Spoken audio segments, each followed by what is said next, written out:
Hello, beautiful souls. Welcome back to my podcast. Today's podcast is titled Real Love is Triggering. So, why is real love triggering? Real love is triggering because many people carry a core belief that they are unlovable by default. And it's a thought that they ruminate on so much that it manifests into reality. After that, their subconscious mind creates scenarios in which they believe that they are unlovable. And the thing about this is that our brain likes to confirm our beliefs. So we start to unconsciously search for indicators within our environments and within the people we interact with to prove that we are, in fact, unlovable. So that's why when somebody truly loves us or we see another person being loved, it can be triggering because it goes against the belief we have about ourselves. And despite what other people say and do, they cannot change the core beliefs that we have about ourselves because it's stemming from our own minds, meaning that we have to be the one to change our minds. Sometimes people think that love is unsafe, and it's understandable due to the way society treats relationships, especially romantic ones. But in this podcast, I'm discussing both platonic and romantic love and how that triggers people. And I'm going to start off by using examples and then lead into some anecdotes of my own. Okay, so for the first example, let's say that you're very close with your father or your mother or whatever parent, okay? You're very close with this parent. You do everything with them as if they're one of your closest friends, and you just have this mutual reciprocity to where you pour into them and they pour into you. And let's say that, hypothetically, okay, you have a coworker that is seeing this relationship. Let's say your parent brings you food on your lunch break, or they come to shop where you work, or they just come to on their free time to stop by and check on you. This coworker doesn't have that kind of connection. Okay, let's say they don't have that. They don't really have close connections with their family.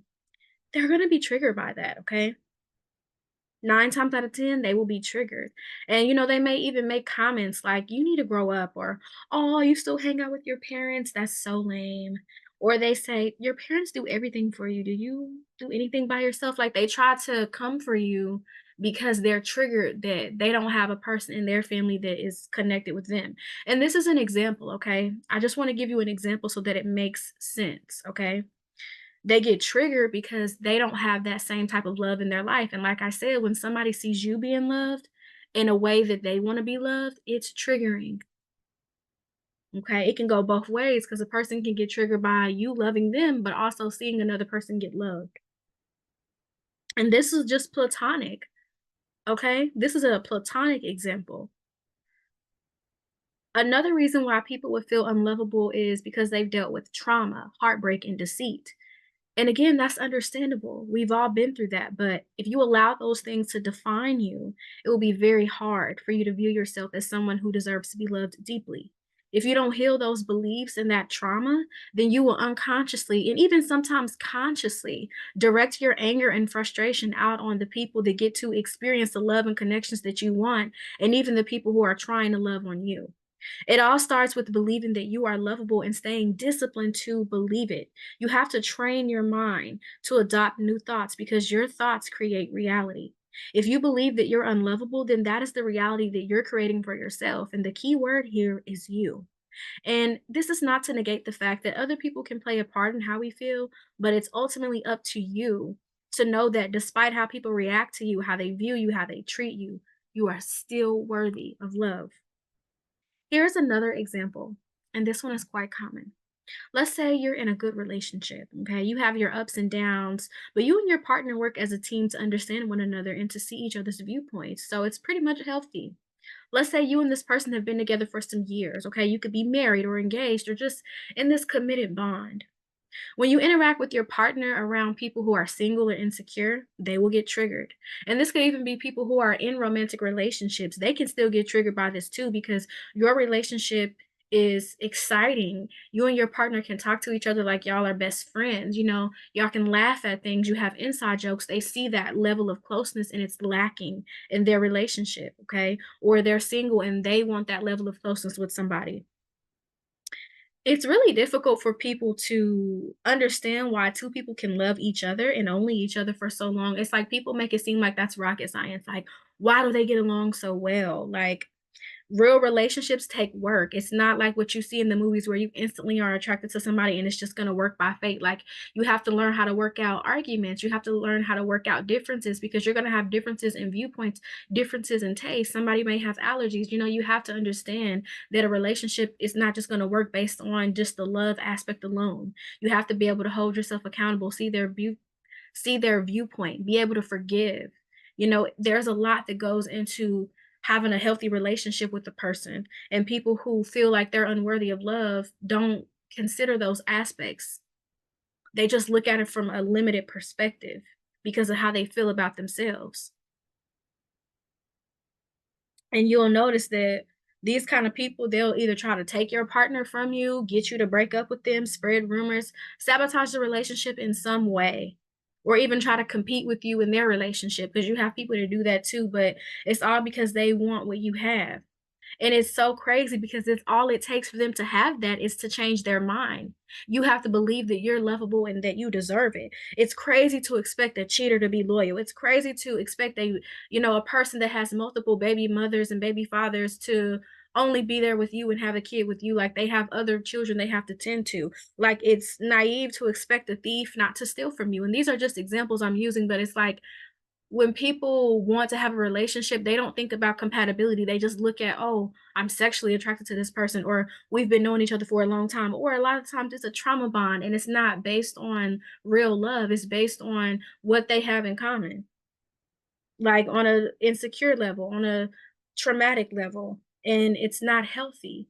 And it's like you can't expect to have good relationships with people who don't work on themselves, people who don't do shadow work, people who don't even take care of their physical, mental, spiritual, and emotional health. You can't have that. That's what you have to do. You have to align yourself like, okay, me and you don't have the same values. Let me go find somebody that does instead of trying to make a relationship work with just anybody who comes towards you. That's just like letting anybody in your house. Would you let a stranger in your house? No, you would be like, hey, I don't know who you are. You need to get off my property, but it's like we are sometimes so welcoming because we want a relationship. Like, think about the compatibility. Are you compatible? There are people you will be compatible with, okay? Understand that. It's not rocket science. So that is why two people are able to get along so well because they are compatible and because they've worked on the things that they're not compatible with and come to an agreement. Because sometimes you have to agree to disagree, but you can still do it in a peaceful and respectful way. Okay. So that kind of love with two people romantically can be triggering to people. And here's the last example, okay? This is in the way that you love other people. So people can even be triggered by you loving them. And I've had this experience, okay? I've had past partners that I genuinely loved, okay? But they allow people to get in their ear. So let me talk about an experience I had. So this was a former partner's birthday. And I had wrote a folder full of poems. I was already working on it for their birthday because I'm one person who I love celebrating people's birthdays with them. And I always get people very thoughtful gifts and something that they can keep. And with this partner, I wrote them a folder full of poetry, like stacks, like it was a lot of poems. And I got them some things for their hair. And, I like spiritual things like incense. So I got them some things like that because that person liked to write. So I'm like, hey, you can use these incense, to relax your mind when you're creating. And I got them some more stuff and then their favorite candy, but it was just things that I got that was tailored to my former partner. And they had brought their friend to the birthday party, and it was like the their friend had got triggered because the friend was clowning the gifts and making fun of it because I guess I didn't buy my former partner something super expensive like Jordans or a watch, but it's like, let's be real, like, we're in high school. Like, this happened to me when I was in high school. It's like, let's be real, I'm not about to sit here and spend $300 on that. Like, when I was in high school, like, I didn't come from a family that just had that, and I don't feel like just because you give somebody an expensive gift, it's like that doesn't make it more valid. Like, some people feel like, "Oh, it has to be expensive, it has to be that, or it's not a real gift." Like, be grateful. Like, I'm just one of those people where I can give you a handmade gift, a creative gift. Like, I don't necessarily have to go out and buy something for $1,000 to show appreciation, but that's just me. Some people felt like that, and it was like my former partner's friend was like making fun of that, like, "Ha ha ha, you only got this," like, but that friend didn't bring my former partner anything. You came to the birthday party and you brought yourself. You didn't bring anything. But because I got my former partner things that they liked, it's like it triggered that person because their friend was probably thinking like, "Wow, I don't have anybody in my life who would do something like this for me, who would actually sit and go to the store and get these things for me." Like, that's what it was more about. That's why they started to clown it. And I didn't like how that their friend started to, like, dig in the bag, and it's like, they know that they just wanted somebody to do that for them. And then after that, I noticed that their friend kept making, like, slick remarks and was suggesting that my former partner, like, drop me off at home and then they go spend the rest of the birthday together, and I just thought that was weird, but it was out of jealousy because you got triggered, you know? And it's as if my love had triggered my former partner too, because they thought it was too good to be true because they've never experienced it. I remember one time, like, I wrote, like, it's something about poetry with me, y'all. I love poetry. That's how I express my love. Okay.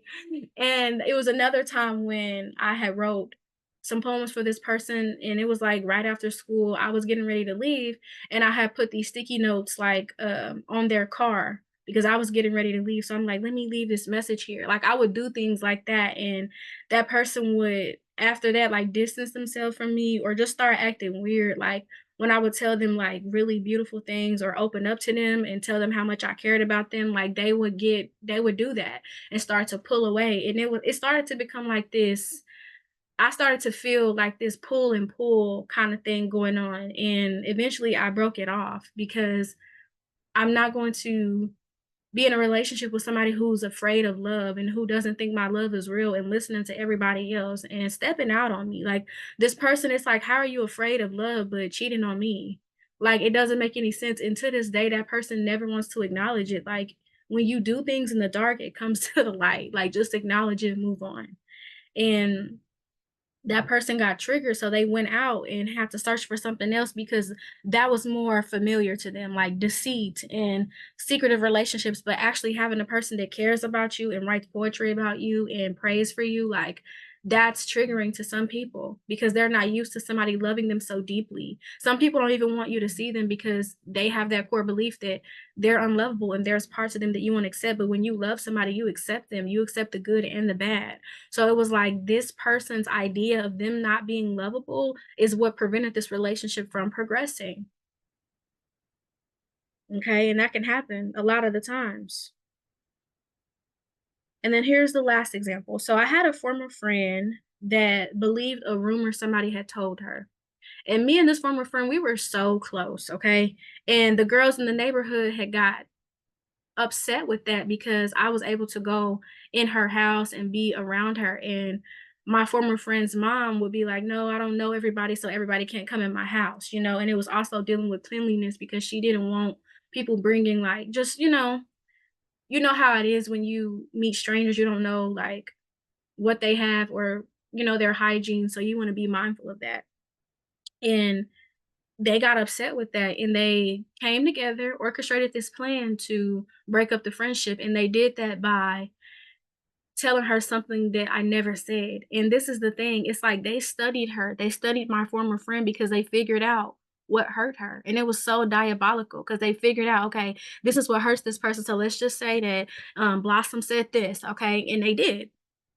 And that former friend got to the point where she didn't want to speak to me anymore and she wanted to physically fight me. She wanted to harm me because she thought that I had said something about her that I never said.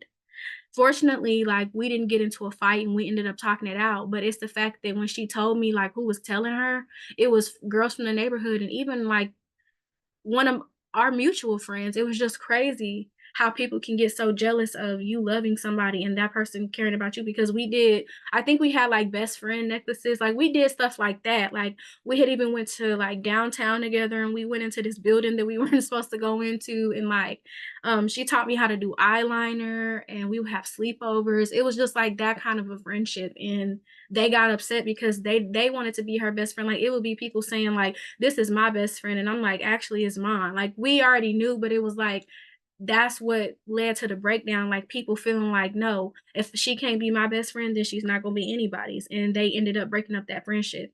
And to this day, those same girls that did that try to contact me, and it's like, "Do not contact me. Do not invite me to anything," because that was very foul, and it was very sad because it's like, it was a very humiliating time of my life when that happened to me. And it was just, like, crazy because it was like the friendship was very beautiful and very pure, but it was like after they told her that, it was like the love she had for me died, you know? And I still wish her the best. Like I don't have any ill feelings because we were young and I understand like certain things were triggering, so I understand why she believed it, but at the end of the day, it's like that friendship, the way we cared about each other, the way we had each other's back, that bothered people. And there was even a time where my former friend, like, I used to be, like, very non-confrontational. I'm not like that now. Like, I'll snap. And, I pick and choose my battles wisely, so it really depends on the situation. But I used to be the type where I didn't like conflict. So I remember I would have, like, girls, like, mean mugging me. And I remember telling my former friend, we were in, like, this vicinity and somebody was doing that to me, and I told her, and she stood up and was real loud and was like, "Who looking at you? Who's staring at you?" It's like that's the kind of love that she had for me. She had my back. She was a great friend, but it's just like she believed that, and that's what led to that breakdown. So a lot of times, like people will mess up beautiful connections and try to create confusion because they're jealous, because they're triggered, because they don't think they can have that, or they don't go find people that align with them. Like find people that align with you. It's like it reminds me of like side chicks. Like find people that align with you. Why are you trying to date somebody else's partner? I don't get it. Like, the love that you want, you can have, but first you gotta start with yourself. You gotta believe that you're lovable. You gotta love on yourself. You gotta figure out, okay, what kind of friends do I want? What kind of relationships with my family members do I want? What kind of romantic relationships? Like, you have to be the one to set the tone and the rules and have boundaries and know yourself. But if you don't, like I said, you're just gonna accept anything and then get mad at people for actually having healthy relationships. It took time. It didn't just happen to them. Like, it's not luck. It's actual work, it's intentional. You're intentional with this connection. That's what it is, it's intention, it's not luck. It's not a movie, it's reality. In reality, you have to put in work to make things last, okay? So, that was just my take on real love being triggering. You have to be mindful about being around people who don't understand love, who don't understand true love, who don't know it. Stay away from people who trap themselves mentally but punish you for being free and breaking free from mental chains because it's the same things they can break free from. People trap themselves and put themselves in a box and then get resentful at other people for having the life and love and experience and just what they want. But it's like you can have that if you change your mind, okay? And if you're somebody who already understands that, then this is just, extra wisdom for you, okay? That is all that I have to say, flower babies. Thank you so much. Mwah. Peace.